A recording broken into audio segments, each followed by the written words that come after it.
Hey, how's it going, everybody? Adam Mason, the Bearded Tog here. Super excited for this episode. Today, we're talking about shooting your first wedding and everything that goes into it. I know it might be nerve-wracking, might be scared, it might be something you don't know if you want to go into, but today is your day if you want to learn. Here we go.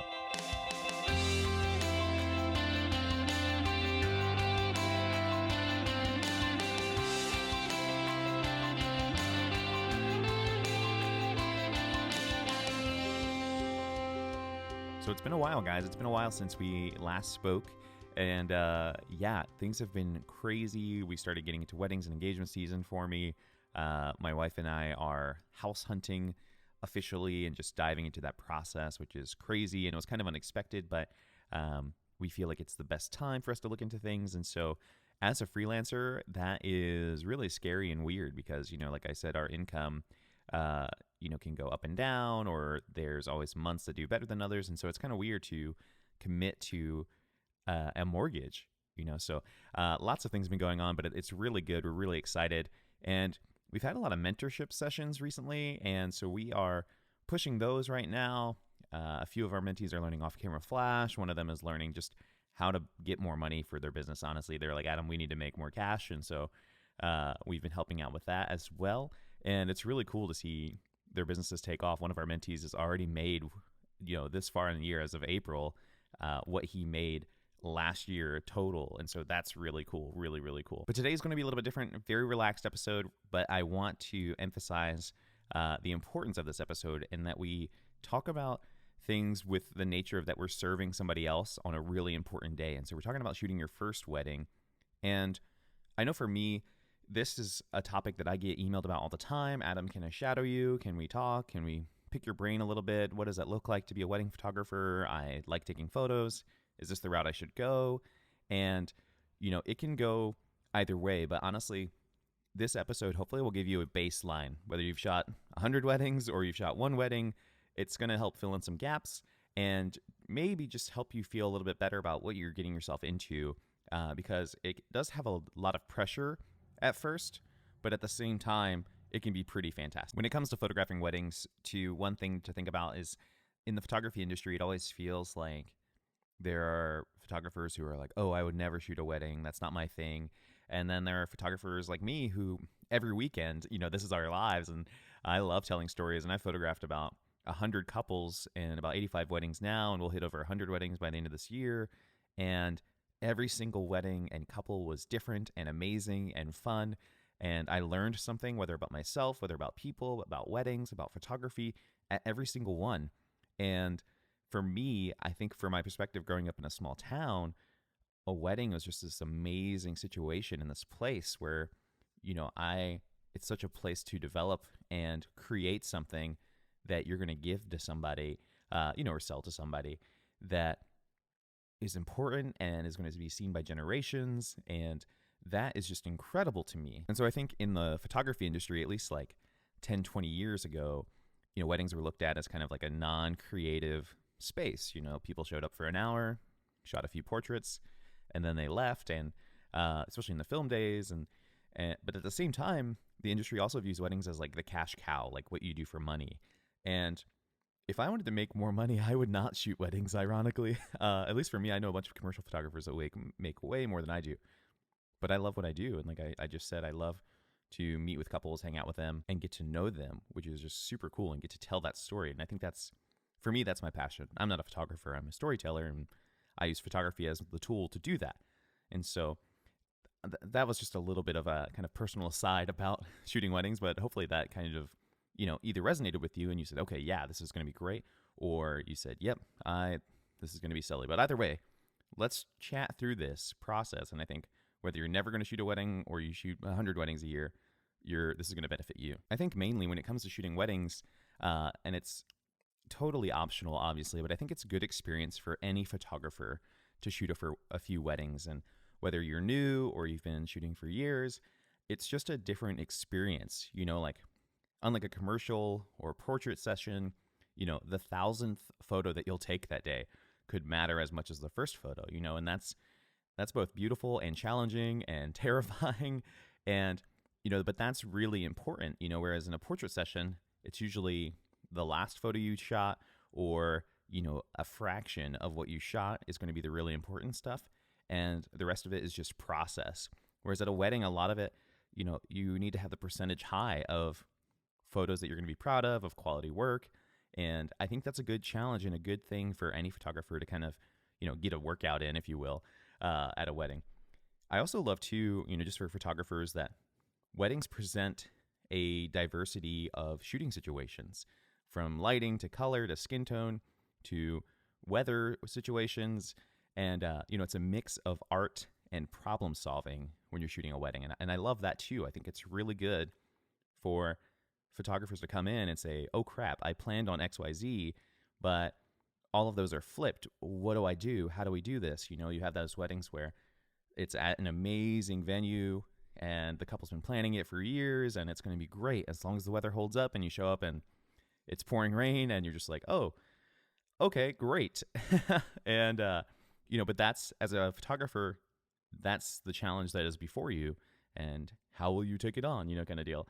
Another big thing, obviously, when you're preparing for the wedding, and this is the one that people talk about all the time, and it's big and scary. Have a contract. Make sure you have a contract. I'm not even going to go into it. Where, when, who, what, and how much are you going to be paid? When are you getting paid, if at all? Are you responsible for any liabilities of the day? When are the photos going to be delivered? Outline those things. There are available contracts online for free. I give all of my mentees free copies of my contract and my questionnaires. Make sure that you have a contract and that I'm not going to spend too much time on this, but buy a contract, whatever. If you're already shooting other things, you should know. Maybe you've gotten a contract for something before, whether it's, for Spotify, you sign a user license agreement. Read that, figure it out, and make sure that you have that and it's signed by the couple. Make sure your contract is signed by the couple, not by any parents. It has to be by the clients, the people that you were trying to please the most. Don't let any parents sign it. If parents sign it, it's in void. So make sure that the couple's names are on it. Sorry, I'm getting feisty about something I said I wouldn't spend a lot of time on, but make sure that your contract is clear. Make sure it's fun. If you need somebody to look over it, I'll look over it, and we can gladly help. So make sure you have a contract. Also, at weddings too, you have to know your gear. Like I always say, the better you know your tools, the better you can problem solve, and the better you can problem solve on wedding day, the better the photos you can make. And so, like an example, I shot a wedding about a month ago, and we had a nor'easter in the DC area, and it was like 50, 60 mile an hour winds, which was very random and kind of weird. And, my style, I'll definitely take a couple out if it's a little bit windy. I don't want it to like completely wreck either of their hair or anything like that, or make them cold. But it was a beautiful day. But the problem was that it was just 50 miles an hour winds, and I was just thinking of like a tree or a branch or a street sign or something going downhill. And so for me, I couldn't take the couple outside at all. We were doing all their photos pre-ceremony, and we kind of had to like walk around the venue together and find cool things. And, they were really gracious and cool and down with anything. And I made cool photos that I'd never made before in my life. And it was all about problem solving and making sure that they felt comfortable, that they didn't feel rushed, that they didn't feel like they lost out on anything. They still had the day that they were planning on. And that's because I knew my gear and knew my tools and how to problem solve. And I knew all about light. And, I also knew about the venue, which helped a lot as well. Weddings too, we often forget, but like you obviously can be creative now. I mean, you're at a wedding for 8 hours, 10 hours, 12 hours, 14 hours. You can be super creative during a wedding day, especially if that's what the couple has contracted you out for. If they've seen your work and they say, oh, we love this person's style. But at the same time, you're combining creativity with your situation. And I think that's why it's really important for photographers as well, is you're thrown into this like trial by fire, if you will. And hey, I've never shot this person. I've never shot this area. I've never photographed using this lens or these people or et cetera. And you get to make something new. And I think there's some kind of inherent value for that as a photographer. And so I think that's really cool. So hopefully, if you're not convinced already that as a photographer that you should try and shoot a few weddings just for fun and, see what you can do, see how it feels, get the workout in, if you will. Like I'm always a big fan of trying anything once. And, I think that's important. So I want to give her a little perspective. I want to share a little bit about my first wedding, which was in 2011, a long time ago. I think that would make me like 22 years old, 23 years old. So I was young, dumb, and silly. But yeah, I want to talk about my first wedding. It was in Pennsylvania, because that's where I was from, and I was based in the area at the time. And cute couple, they're amazing. They had seen my a few portraits I had done of some friends and asked if I would shoot their wedding, and I said sure, and I charged $500. I broke my rule that I talk about in the first 4 episodes of this channel. I broke my rule. I charged up front, but I charged $500. I knew at that point that dollar amount wasn't going to cover even my driving and hotel bills, if you will. But I knew that I would have such an opportunity, do a great job if I could plan it out and showcase a wedding that would attract more weddings. I knew that it could be a monumental moment for me if I played it right. I charged $500, and then actually I only had a crop sensor camera and a few lenses, and so I spent about $1,000 on renting gear, on professional lenses. I rented some primes and a big zoom, and I rented them for a week before the wedding just so that I could get used to those lenses. And again, I wanted to know my gear before I came in. I also rented a flash because I didn't own a flash. And I started working with the gear a little bit, took a few portraits of some friends just to get used to that process and make sure that I knew the gear on wedding day and that I only brought like 4 lenses. I didn't want to be, dumbfounded by all the gear that was around. I also, too, hired a second shooter who was actually my girlfriend at the time, which is awkward and hilarious. But ironically, she's a professional wedding photographer now, which is hilarious and awesome because her work is like 1,000 times better than mine. And so she came along and we shot the wedding day, and it went pretty well. It was really hot outside, but the couple was super cool. And, there are certain couples that they've been dating a while and they just get it and they're together and they don't mind showing affection, or, they were very used to being in front of the camera. And so it was really great. And a lot of those photos are still very similar to how I shoot now, even 100 weddings later or whatever. I love color still. I love moments. I love trying something different, like the ring shot from that wedding is very different. I didn't have a macro, so I shot it with a 70 to 200, like 10 feet away, because most of those lenses have macro at the end of it, which is kind of weird. But yeah, it was definitely a little bit different. But that wedding was so much fun. And then the 4-hour drive home or whatever. But that was my first wedding. And those photos helped another couple, decide to want to book me for their wedding. And that was like the first start. You got to start somewhere, right? And that was the first wedding. And so it was really important to me that I did a good job on this wedding. You turn the photos around fast. And so, even though it was scary, it was really beneficial for me. And I learned so much coming back of what I would do next time, what I would email, what I would ask for, etc. And so using that as a basis, I want to dive into the 3 parts of preparing for your first wedding. I want to really dive in. And so if you have your notes out, start taking notes. We'll try and put this in the show notes for you, maybe a blog post. And we're going to go through what you should do in preparing for your first wedding, and then during the wedding, and then post-wedding. And so we're dividing this process into, pre-wedding, during wedding, and post-wedding. And so first we're going to talk about pre-wedding. And this is, I would say, the most crucial for you. And I always say, like, the more you sweat in peace, the less you bleed in war, or failure to plan is planning to fail.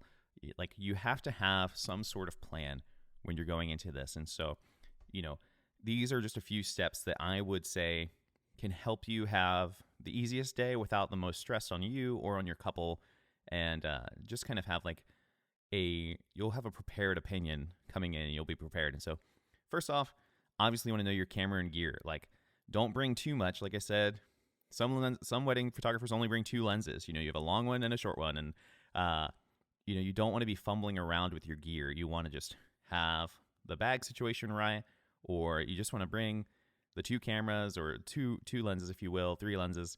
Like, keep it small, keep it to what because one of my personal values is to not look dumb in front of my clients. Like, I don't want to look like I'm figuring it out. I don't want to be messing with a piece of gear and be like, oh, sorry guys, wait a second. It's totally fine to ask them, hey, relax for a second, we're going to set this up. But you don't want it to look like you're experimenting on the job. I would never want it to look like that. How comfortable my clients are is worth more to me than my artistic vision. So if you're bringing this one lens, or maybe you broke a 50 and you're just like, yeah, I want to try and do something crazy with that. If you're not able to get it, quickly and execute it, depending on the vibe, it's just not going to be something I would recommend. Granted, if you have clients down the road that are totally down with experimenting and say, hey, let's make something crazy, you can totally do that. But what happens is that you're eventually going to push back the timeline. You're going to push a lot of time, and you might lose time on just other locations or things that you could make good photos out of rather than trying to make a great photo. And I know that sounds crazy to trade the great for good, but you have to kind of make sure that you're going to average really solid photos, because it's a wedding, and we don't want 5 great ones. We need like 100 to 500 good ones.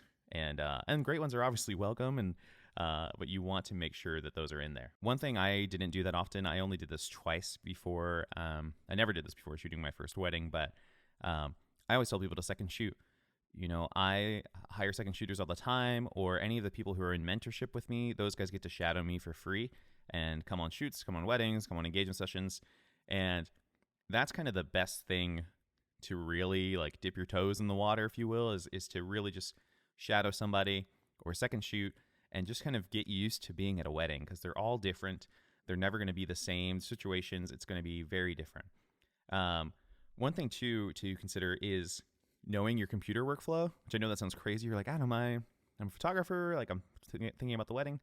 But weddings are so different in that when you come home and you dump your first card into the computer, it's 1,000 photos, 2,000 photos. Have you ever shot that many photos before? Have you ever called that many photos before? Have you ever delivered that many photos before?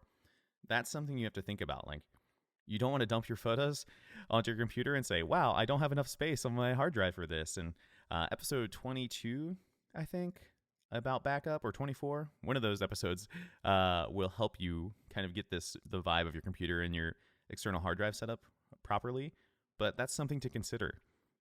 Also, how will you deliver these images? Will you send them in a zip file via Dropbox? A lot of clients don't have high-speed internet. Zip files break. How are you going to get these files to them? A thumb drive? Just kind of be working through that decision. What's the easiest? What's the most sustainable? What's maybe the most cost-effective? That's something that you need to think about. Also, pre-wedding, do you have computer backup systems in place as well as the camera? So is your computer backed up, whether through Dropbox or Backblaze? Again, listen to the backup episode on the Bearded Tog. I have a free link in there for Backblaze. It's super inexpensive. It's $5 a month, and it backs up everything. Any drive hooked up to your computer, it backs up.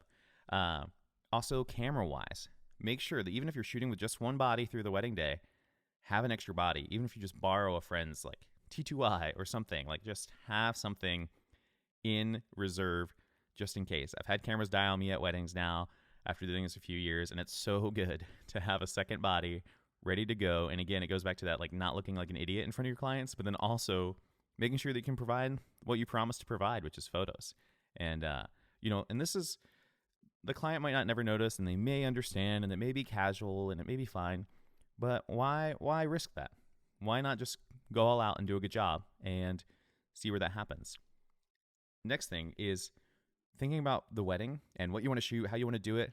Try not to go too much of having a plan unless you've seen the venue before. Keep the story over everything. Like, if there is a awesome shot, but it doesn't really tell us the story of what's happening, and it's going to take time, decide what you're going to do and know what your priorities are going to be walking into the wedding day. Lastly, when it comes to planning for the wedding day and just being ahead of the game as far as a photographer goes, the more information, the better. So even if you don't know anything about this, ask the couple for the timeline of the day. When is the ceremony? When is the reception? What time would you like me to be there? How early do you think you want to be there? What are all the addresses that you need? Make sure that you know every address involved, where the groom or the partner is getting ready, where the bride or the partner is getting ready. Those are all different addresses, and a lot of times those weddings aren't all in the same location. Sometimes you get lucky and they are, and you can just walk around, shoot as you please. It's great. Know when the wedding dress is going to go on or people are going to get dressed. Those are just good things to know. And it's this is just one email that you could ask for those questions. Eventually you could do a questionnaire. I also ask key family photos. So couples don't know this, and so you can help out. I have a list. I'll include the freebie in the show notes of family photos just to kind of help out with that. Make sure that they know and you know which ones we're going to take at a certain time. It's not that you'll be limited, obviously, but hey, these are the post-ceremony ones at the church, or these are the ones after the first look. It's usually 5 to 10 photos, maybe more. And you say, hey, we're just going to maximize these family photos right now, and we're going to get these. Make sure you have a list of those. You're welcome to ask for any other photos that they want, but eventually that's going to be a balance of your vision versus, what they've seen online and what you want to really offer and what can you deliver. If they have a crazy off-camera flash shot and that's not your skill yet and you haven't built it up, then you might want to set the expectations properly that you might not be able to recreate that work. Also, too, phone numbers of maid of honor, and groomsmen, just in case, you never know. And I ask for this all the time, and I've never had to use those phone numbers, but it's just super important. Also, too, if you don't know if you want to text the bride or the groom the day of, but you want to text like somebody who's with them to not bother the couple, this is a good trick to do that. Something that happened to me that was kind of funny, kind of embarrassing, kind of terrible is I think 2 or 3 years ago, I had a destination wedding in the Outer Banks in North Carolina. And so I drove down the night before, booked my hotel. I had booked online like a few weeks before and had thought that I knew where the venue was. And get to the hotel, you get checked in, you get dinner, at least for me, I try to explore a little bit if I can, but if not, then I'm just going to hang out. I had a rental car at the time, I think because one of my car was in the shop. And, so it's pretty casual. You get settled. You start going through your gear. You're like settled for the night, and then the next day you're going to drive to the venue and shoot the wedding, right? Well, the morning of, luckily I got up early enough. I'm not the kind of guy that sleeps in. And I looked on Google Maps, and it turns out the venue was going to be 3.5 hours from where I was. And I was like, what? How did I mess this up? Well, there's a communication error. The address that I was given 10 months before the wedding was booked was much different than the address that was given to me for the wedding. So rather than having a nice, relaxing morning and getting a snack and making sure that you feel limber for the day, I had to drive and, waste my entire morning.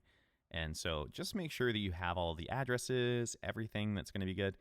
Also, one key question that I love asking, and I've asked this the past few years, is just, are there any family sensitivities, deaths, or special situations? A sibling that doesn't like another sibling, or, I'm a child of a stepfather. Are their parents going to get along, deaths, etc.? It's just a good question to ask, and make sure you internalize that information before you walk in, just so you can know. And you don't want to be that guy that like forces people to get into an awkward situation. And so hopefully that helps you out just with the pre-planning. I know it sounds like a lot, but I just want to give you more information than maybe you even need, and just kind of walk through the plan. It's a different mindset. It's like a commercial fisherman versus us going out to the dock behind your house. It's a different level. I think it requires a different level of attention and just thinking about that. So that's the pre-wedding. And I want to talk about the most exciting part, the during wedding. And so, word of caution, it will feel crazy at times. You will feel like you are not in control and you have no idea what's happening. That will happen. But I will tell you, too, that nobody else knows what's happening either. Like, only a few people are clued in. Only a few people know what the timeline looks like. Only a few people are aware of what's happening next. So if you stay calm, cool, collected, and confident, you'll be fine. And the goal is to really help solve problems. So if something's running behind or if they need to get something, never leave the bride and groom once you've gotten with them. But if you can help make something easier or, get out of their hair sometimes, a lot of times, they just need a moment in the room, and I'll say, hey, I'm going to go grab something else real quick. I'll be right back. And you can just make sure that they're going to have a good day. Something I do is I always make sure I have an idea of the general look or the framing I want for certain sections of the day.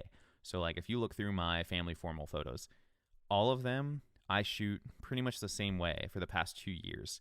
I know what I want. I know what kind of light I want. I know how I'm going to line people up. I know different tricks for how to get people's hands and elbows in different places. Have an idea of how you're going to shoot that.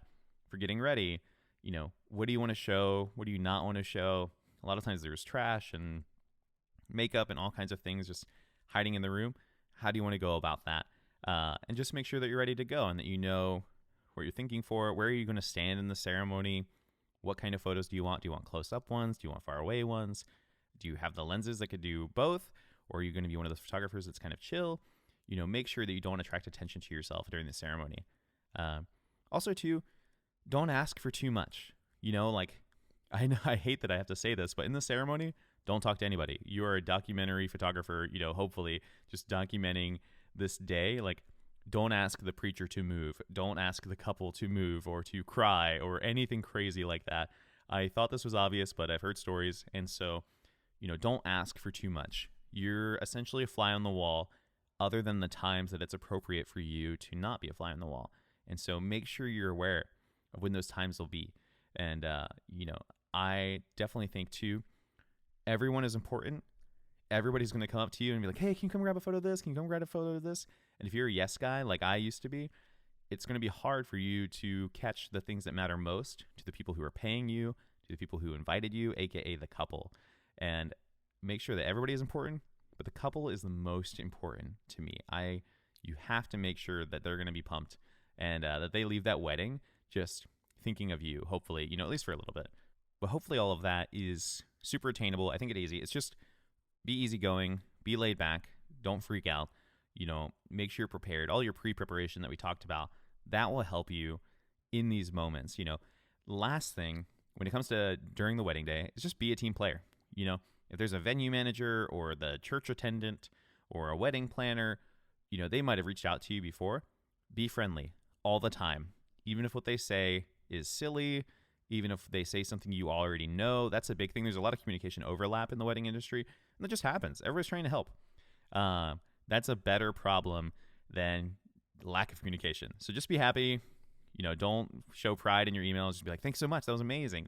And think about that. It's never too late or early to build relationships. Whether you're going to shoot a wedding again or not, a lot of these planners do styled shoots all the time, or they know people that know people that know people. And it never hurts to be friendly. It just doesn't. And so make sure that you're always in tip-top shape socially when you're at a wedding. If you're not sure if you want to do weddings again, that's okay. But again, relationships matter, and make sure that you have those on point. Okay? So during the wedding, that's my shortest section, ironically. So make sure you do well. Shoot your photos. Chimp more than you have to. And that's the phrase for looking at the back of your camera. It's okay. Just do that. Make sure you don't miss anything. But make sure you're getting photos that you enjoy. Make sure they're in focus. Take the time and don't just spray and pray, if you will. I haven't even used that term in a long time, but don't spray and pray. And so you leave at the end of the night. The couple walked out to sparklers or bubbles or rice or birdseed or glow sticks or, who knows what, Olympic torches. I don't know. And it's time to go home and start your process. This is the post-wedding process for shooting your first wedding. Here are a few different tips that will help in the post-wedding process that hopefully should be easy if you've done the proper steps in the last two sections. So day after the wedding, and you can already have this typed out before you even head to the wedding, but the day after the wedding, just have a short little email sending to the couple, thanking them, telling them their wedding was awesome, maybe include a little detail about their day that you liked. You said, hey, I love when you smash the cake in their face, or I love the sweet moments we had during portrait time, or I loved, seeing him tear up or something like that. Totally don't make it canned. And then set expectations for image turnaround. And so what that means is, hey guys, just as we talked about in the contract, make sure that, you tell them that you're going to deliver on time and say, hey, as it says in the contract, wedding photos will be done before a month, or something like that. And make sure that that is clear in the email, but don't make it too long. And then just say, thanks so much. Have a great time on your honeymoon, and I'll talk to you soon. Another thing too, and you can always have this email kind of canned and ready to go, is to make sure that you email the venue and the vendors your photos after the wedding. As long as the couple gives you permission, and you can talk about that in your contract, make sure that you get their emails or ask somebody for them. You can find them online usually, and just email them and say, thank you so much for being part of an amazing wedding. I loved working with you. Here are the photos from the wedding. I'd love to know what you think, and let me know if you need anything. You're putting the ball in their court, and you're already showing you're a team player and that you're somebody they would like to work with. My ability to be somebody that people would like to work with most of the time was better suited than my photography skills. Big venues in the district were calling me because they just liked having a fun bearded guy around with them, which is insane, right? Because you think, oh, it should just be about photos and we should just be all about the photography and it should be great. I don't know what accent that is, but Like, you think it should be that, and that's your imposter telling you inside. But hey, just be a team player, create good photos, and have fun. And people will want to work with you because you do this 30, 40, 50, 100 times a year for some venues, and they don't want any divas. Just be fun. Just have fun. Next thing too, turn the photos around in at least a month. Even if you said 6 weeks, do it in a month, just so you can kind of push the envelope. I always say, under promise and over deliver. Have your culling and your backup processes down, like we talked about earlier in this episode, and make sure that you're ready to look through 2,000 photos, that you're ready to sort them. How are you going to sort them? What's going on the blog? What's being delivered and what's not being kept? For me, I use the star rating in Lightroom. 1 stars don't go anywhere. They do not see anybody's eyes other than mine. 2 stars get delivered, and the 3s go in the blog, and that's or anywhere in portfolio, if that makes sense. And so make sure you have that down, but the goal is to turn the photos around in the month. Then the next thing, decide if you would like to do weddings again. Not all weddings are the same, and so if it's something that you'd be into, don't be afraid to try and book another or make a little announcement on Facebook. Hey, I'm looking into shooting more weddings. Here's my most recent one. Thanks so much.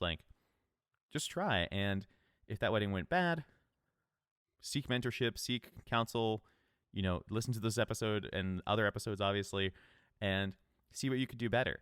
But don't be afraid to try again. We've already talked about how the benefits of shooting weddings are amazing. And, I've become a better photographer, a better people person, a better business person from shooting weddings often. And so whether you're wanting to do this full time or not, it's a good step to know and just think about, hey, how often do you want to do this? What's your mental energy capacity for this? If you're an introvert, wedding days can be really long and really tough. How are you going to tackle that if you want to do this? Or you can always just second shoot weddings, make a little extra cash, build up your portfolio a little bit. And as well as second shooting is less risk. It's not, you're not going to break a contract as a second photographer, hopefully. You're just there to serve the other photographer. So hopefully that was it. I mean, this is the first solo episode we've had in a long time, so I know that it's probably sucked listening to my voice that whole time, but I wanted to give you guys some content, 40 minutes of just telling you things to think about during shooting your first wedding or your first few weddings, how you can make it go well for yourselves, and how you can make the most out of it. A lot of my episodes are, hey, how can we turn the seed into a tree? How can we take the little things that we've been given, the gifts that we've been given, the chances, the opportunities, etc., to push forward, go further, and make something new. And my life has been changed by wedding photography, and I love weddings. So I wanted to share that with you. We wouldn't have this podcast if I didn't shoot weddings. And definitely think about that. Something I said to you is only mentees of mine get into shadowing me or second shooting. So if you would be interested in mentorship, or there's just something that you're not good with yet on your camera and you want to have somebody just look with you, shoot me an email. We can have a Skype date. We can shoot in person. I can get some models for you. We can make sure that you're going to have the best opportunity to learn in the safest environment with the lowest risk. Shoot me an email. Email's in the show notes, or thebeardedtog@gmail.com. And seriously, let me know what you thought of this episode. We have a lot more coming up. One word of note too, one more ask is I would love if you left a review on iTunes. Feel free to screenshot it, send it to me on Instagram. I would love to see more reviews on iTunes just to know what you thought, how it could be better, what you think, what do we need to do? These episodes are shaped by the requests I get on Instagram, so it's really for you guys. So let me know what you think, and I would love to hear it. Thanks so much, guys. Have a wonderful week.